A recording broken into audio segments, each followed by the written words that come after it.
7 वाजले होते. पुण्याकडे जाणारी बस वेगाने धावत होती. खिडकीजवळ बसलेला रोहन मात्र पूर्ण शांत होता. त्याच्या हातात अजूनही तो जुना फोटो होता. त्या फोटोमधल्या श्रीमंत जोडप्याकडे तो सतत बघत होता. त्याच्या डोक्यात हजार प्रश्न होते. हे लोक खरंच माझे आई वडील आहेत?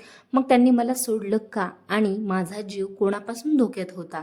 बस शहरात शिरली. मोठमोठ्या इमारती, चमकणारे रस्ते, महागड्या गाड्या, सिग्नलवर उभे असलेले लोक, सगळं काही रोहनसाठी नवीन होतं. तो पहिल्यांदाच एवढ्या मोठ्या शहरात आला होता, पण त्याच्या चेहऱ्यावर एक्साइटमेंट नव्हतं, फक्त आणि फक्त भीती. कारण आज त्याला स्वतःबद्दल असं काही कळणार होतं ज्यामुळे त्याचं पूर्ण आयुष्य बदलणार होतं. बस थांबली. रोहन खाली उतरला. आजूबाजूला मोठमोठे मॉल, कॅफे, महागडी दुकानं. रोहन काही सेकंद फक्त आजूबाजूला बघत राहिला, कारण त्याच्या गावात इतकी गर्दीही नव्हती. त्याने खिशातून तो कागद बाहेर काढला. प्रभात रोड. तो लोकांना विचारत विचारत पुढे जात होता. काही लोक दुर्लक्ष करत होते, काही जण घाईत होते, पण शेवटी एका ऑटोवाल्याने त्याला मदत केली. तुला इनामदार बंगल्यावर जायचे? रोहन थोडा गोंधळला. हो. ऑटोवाला त्याच्याकडे बघून म्हणाला, खूप मोठे लोक आहेत ते. हे ऐकून रोहनच्या मनात अजून भीती निर्माण झाली. ऑटो मोठ्या रस्त्यामधून जात होता आणि काही वेळात तो एका मोठ्या बंगल्यासमोर थांबला. रोहन खाली उतरला आणि काही सेकंद तो फक्त बंगल्याकडे बघत राहिला. मोठं लोखंडी गेट, बाहेर सिक्युरिटी, आत हिरवळ आणि पार्किंगमध्ये उभ्या महागड्या गाड्या. रोहनच्या डोळ्यात धक्का होता, कारण त्याला पहिल्यांदाच जाणवलं, कदाचित तो खरोखरच अशा जागाचा भाग होता जिथे पैसा कमी नव्हता, पण त्याच वेळी त्याला सुमनचं छोटंसं घर आठवलं.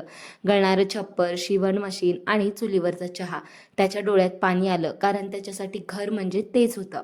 त्याचे थरथरत्या हाताने बेल वाजवली. त्याने काही सेकंदांनी दार उघडलं. समोर एक मध्यमवयीन बाई उभी होती. महागडी साडी, डोळ्यावर चष्मा, पण चेहऱ्यावर मात्र खूप दुःख. त्या बाईने रोहनकडे पाहिलं आणि अचानक तिच्या हातातला कप खाली पडला. तिचे डोळे मोठे झाले, ओठ थरथरायला लागले. ती 2 पावलं पुढे आली आणि थरथरत्याच आवाजात म्हणाली, रोहन. रोहन हादरला. तुम्हाला माझं नाव कसं माहिती? त्या बाईच्या डोळ्यातून अश्रू वाहू लागले. ती अचानक त्याच्या जवळ आली आणि त्याचा चेहरा हातात घेत म्हणाली, माझा मुलगा, तू जिवंत आहेस? रोहन पटकन मागे झाला, कारण त्याला काहीच समजत नव्हतं. तुम्ही कोण आहात? तेवढ्यात आतून एका माणसाचा आवाज आला. काय झालं? एक वृद्ध माणूस बाहेर आला. त्याने रोहनला पाहिलं आणि काही सेकंद तोही जागेवरच थांबला. त्याच्या डोळ्यात धक्का होता. तो हळूहळू पुढे आला. हे शक्य नाही. रोहनचा आवाज आता मोठा झाला. कोणी सांगेल का मला काय चाललंय?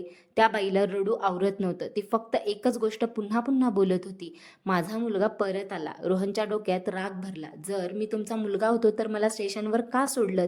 हे ऐकताच त्या दोघांच्या चेहऱ्यावर वेदना दिसली. वृद्ध माणूस शांत आवाजात म्हणाला, आम्ही तुला सोडलं नव्हतं बाळा. मग मी तिथे कसा पोहोचलो?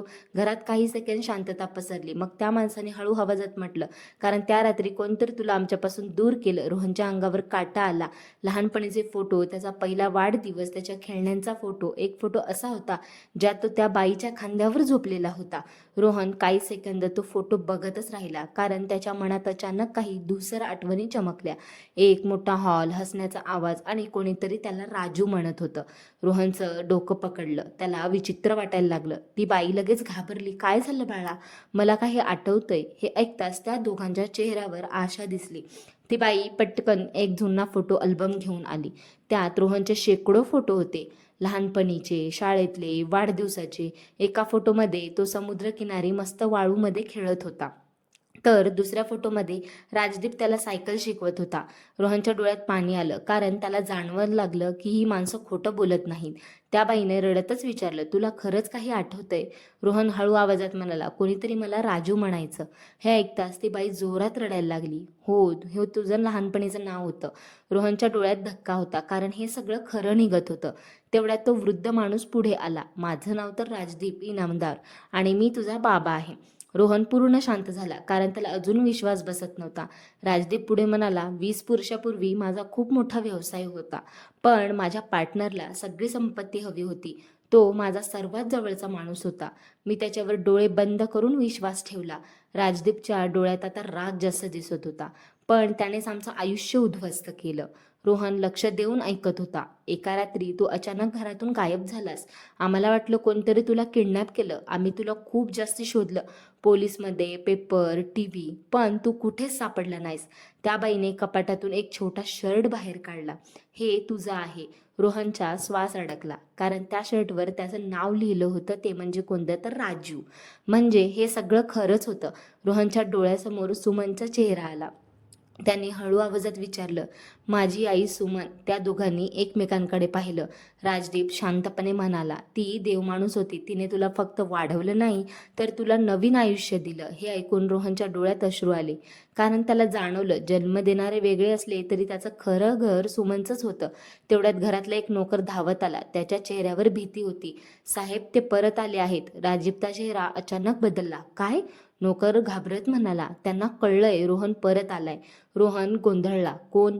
राजदीप काही सेकंद शांत राहिला. मग हळू आवाजात म्हणाला, ज्यांनी तुला आमच्यापासून दूर केलं ते लोक अजूनही जिवंत आहेत. रोहनच्या अंगावर काटा आला. त्याला आता समजत होतं ते फक्त हरवलेल्या मुलाचं प्रकरण नव्हतं. यामागे खूप मोठं रहस्य होतं आणि कदाचित त्याचा जीव अजूनही धोक्यात होता. त्या रात्री रोहन आपल्या खोलीत बसला होता. त्या बंगल्यात अजूनही त्याच्यासाठी एक खोली होती, 20 वर्षापासून बंद. त्यात त्याची खेळणी होती, त्याचे फोटो होते आणि भिंतीवर मोठ्या अक्षरात लिहिलं होतं, वेलकम बॅक राजू. रोहनच्या डोळ्यातून पाणी वाहत होतं, कारण पहिल्यांदाच त्याला स्वतःचं हरवलेलं आयुष्य दिसत होतं. पण त्याला अजून माहीत नव्हतं, पुढच्या भागात त्याच्यासमोर असं एक सत्य येणार होतं, ज्यामुळे त्याला कळणार होतं की तो हरवला नव्हता, तर कोणीतरी मुद्दाम त्याला गायब केलं होतं. आणि त्या सगळ्यामागे एक अशी व्यक्ती होती ज्यावर त्याच्या खऱ्या बाबांनी सर्वात जास्त विश्वास ठेवला होता. हा भाग तुम्हाला जर आवडला असेल तर पुढचा भाग पाहायला मात्र विसरू नका आणि चॅनलला सबस्क्राईब करायला सुद्धा विसरू नका.